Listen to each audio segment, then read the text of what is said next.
Assalamualaikum warahmatullahi wabarakatuh. Apa kabar semuanya? Semoga kita semua dalam keadaan sehat dan selalu diberikan kesehatan sampai pada nanti kita bisa bertemu lagi di sekolah. Hari ini kita akan mempelajari tentang sistem kepegawaian. Di 2 pertemuan sebelumnya kita sudah belajar tentang administrasi kepegawaian, atau bisa dikatakan dengan bagaimana administrasi kepegawaian, dan juga tentang regulasi kepegawaian. Sebelum masuk ke bagaimana sistem kepegawaian, saya akan mengulas sedikit tentang pengertian apa itu administrasi kepegawaian. Kita bicara administrasi, berarti kita bicara tentang bagaimana penggunaan sumber daya manusia.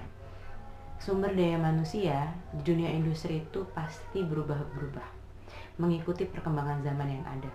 Jadi, bagaimana kita bisa mencari sumber daya manusia yang memiliki kualifikasi untuk menduduki sebuah jabatan yang ada pada setiap perusahaan. Jadi makanya kenapa kita membutuhkan yang namanya administrasi kepegawaian. Lalu kita bicara tentang regulasi kepegawaian, di mana regulasi itu sendiri adalah aturan-aturan yang ada. Jadi ketika kita memiliki proses administrasi kepegawaian, berarti juga ada peraturan yang dibuat untuk pegawai demi menciptakan hak dan kewajibannya dan mewujudkan sebuah interaksi di sebuah kantor itu menjadi harmonis. Jadi ketika kita sudah memahami betul tentang apa itu administrasi kepegawaian dan tentang apa itu regulasi kepegawaian, maka hari ini saya akan membahas tentang sistem administrasi kepegawaian. Administrasi kepegawaian merupakan suatu sistem terbuka yang terdiri dari unsur-unsur yang dikendalikan ke arah tercapai hasil yang optimal. Secara umum ada 3 sistem kepegawaian, yaitu integrated system, separated system, dan unified system. Integrated system suatu sistem kepegawaian di mana manajemen kepegawaian mulai dari rekrutmen, penempatan, pengembangan, penilaian sampai dengan penggajian dan pensiun ditetapkan oleh pusat. Separated system suatu sistem kepegawaian di mana manajemen mulai dari rekrutmen sampai penggajian dan pensiun dilakukan di masing-masing daerah.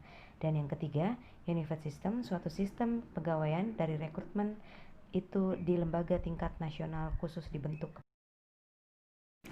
Sedangkan sistem pengangkatan pegawai itu dibagi menjadi 5. Yang pertama ada spoly system, nepotism system, patronage system, merit system, and career system. Spoly system adalah pengangkatan pegawai. Pada sistem ini didasarkan atas keanggotaan partai.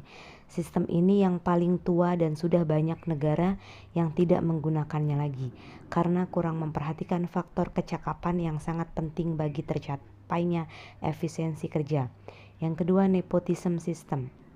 Dalam sistem ini, pengangkatan pegawai lebih didasarkan pada keluarga, saudara, dan teman dekat.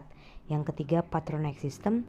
Pengangkatan pegawai atas sistem ini didasarkan atas keinginan untuk membantu pegawai tersebut. Yang keempat, merit system. Pengangkatan pegawai atas sistem ini didasarkan atas kecakapan. Sistem ini beranggapan bahwa negara akan maju apabila pegawai-pegawai terdiri dari orang-orang yang cakap. Yang kelima, career system. Sistem ini menekankan bahwa dalam pengangkatan pertama pegawai didasarkan atas kecakapan, sedangkan dalam pengembangan lebih lanjut, masa kerja pegawai diperhitungkan dan ikut menentukan.